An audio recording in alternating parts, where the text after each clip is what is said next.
कुरुक्षेत्र में कृषि एवं किसान कल्याण विभाग के द्वारा प्राकृतिक खेती को बढ़ावा एवं क्लस्टर गठन कार्यक्रम के अंतर्गत कृषि कार्यशाला का आयोजन किया गया। कृषि कार्यशाला में मुख्यमंत्री नायब सिंह सैनी ने बतौर मुख्य अतिथि शिरकत की। इस अवसर पर गुजरात के राज्यपाल आचार्य देवव्रत, हरियाणा के कृषि मंत्री श्याम सिंह राणा भी उपस्थित थे।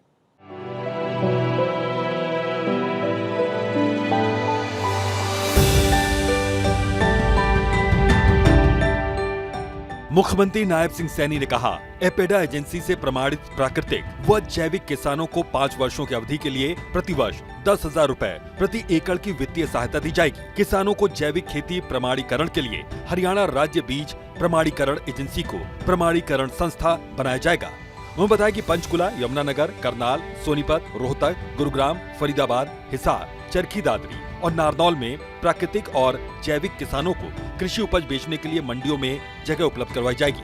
साथ ही परीक्षण के लिए प्रयोगशालाएं और प्रमाणीकरण के लिए एपेडा द्वारा मान्यता प्राप्त केंद्र स्थापित किए जाएंगे, ताकि किसानों को अपनी प्राकृतिक और जैविक कृषि उपज बेचने के लिए बेहतर बाजार मिल सके। साथियों, हमने इसके लिए एक जो प्रमाणित एपेडा की हमारी लाइब्रेरी है, जो प्राकृतिक और जैविक किसानों को वो उनकी पैदावार को टेस्ट करती है, उसके लिए भी हम काम कर रहे हैं। और हमने किसानों को 5 वर्षों की अवधि के लिए लगभग 10,000 रुपए प्रति एकड़ की वित्तीय सहायता भी ये दी जाएगी, इसका भी हमने निर्णय किया है।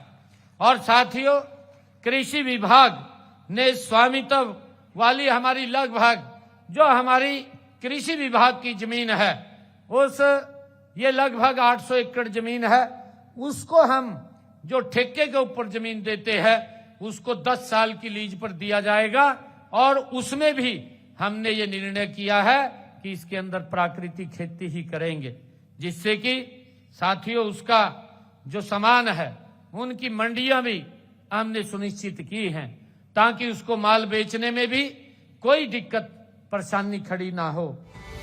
मुख्यमंत्री नायब सिंह सैनी ने कहा कि हरियाणा कृषि विश्वविद्यालय के सहयोग से कुरुक्षेत्र जिले में 2000 एकड़ क्लस्टर में आधुनिकतम तकनीकों द्वारा स्मार्ट एग्रीकल्चर नाम से नई योजना द्वारा प्राकृतिक खेती शुरू की जाएगी। इसमें यदि किसानों किसी तरह का कोई नुकसान होगा तो उसकी भरपाई हरियाणा सरकार द्वारा की जाएगी। मोरनी ब्लॉक को एक प्राकृतिक और जैविक ब्लॉक के रूप में विकसित किया जाएगा।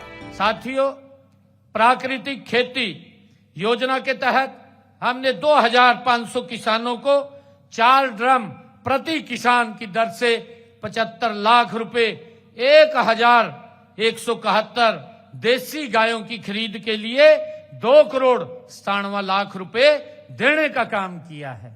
मेरा आग्रह है आप सबसे कि हम इसकी तरफ गति से बढ़ें।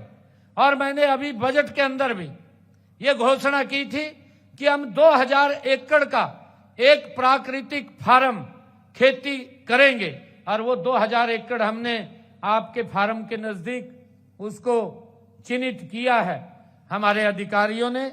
और हमने उसके अंदर कहा है कि 1 साल या साल तक अगर उसमें आपकी आवक कम होगी तो उसकी भी भरपाई करने का काम हम करेंगे। मुख्यमंत्री नायब सिंह सैनी ने गुजरात के राज्यपाल आचार्य देवव्रत द्वारा प्राकृतिक और जैविक खेती अभियान को आगे बढ़ाने में अनुकरणीय कार्य करने की सराहना करते हुए आचार्य द्वारा करवाए गए कार्यों की विस्तार से चर्चा की। उन्होंने बताया कि राज्य सरकार ने भी प्राकृतिक खेती को बढ़ावा देने के लिए वर्ष 2022 में प्राकृतिक खेती योजना शुरू की थी। इसके लिए प्राकृतिक खेती पर एक पोर्टल भी शुरू किया गया है। अब तक इस पोर्टल पर लगभग 2 लाख किसानों ने 3 लाख एकड़ क्षेत्र का पंजीकरण करवाया। इसमें से 44,077 एकड़ क्षेत्र में प्राकृतिक खेती अपनाने के लिए 23,930 किसानों का सत्यापन किया गया। उन्होंने बताया कि वर्ष 2025-26 के दौरान प्रदेश में 20,727 एकड़ क्षेत्र पर प्राकृतिक खेती की गई है। मैं मोरनी में कार्यक्रम किया, हमने वहां एफपीओज बुलाए, किसान बुलाए, जैसे आज आप लोग यहां बैठे हैं। उसी दिन वहां के किसानों ने 1500 एकड़ पे ये बिना खाद और पेस्टिसाइड के फसल करने का एमओयू साइन किया। मुख्यमंत्री ने बताया कि हरियाणा में पंचायत के स्वामित्व वाली भूमियों पर भी प्राकृतिक और जैविक खेती को बढ़ावा देने के लिए अगले वर्ष में एक नीति बनाई जाएगी। कृषि विभाग के स्वामित्व वाली लगभग 800 एकड़ भूमि केवल उन्हीं किसानों को पट्टे पर दी जाएगी जो कम से कम अगले 10 वर्ष तक उसमें प्राकृतिक और जैविक खेती करेंगे। उन्होंने बताया कि वर्ष 2025 से देसी गाय पर मिलने वाली सब्सिडी 30,000 रुपए कर दी गई है। ये सब्सिडी उन किसानों के लिए है जिनके पास कम से कम 1 एकड़ जमीन है। कच्चे माल के भंडारण और प्रसंस्करण के लिए 4 ड्रम खरीदने के लिए प्रत्येक किसानों को 3,000 रुपए दिए जाएंगे।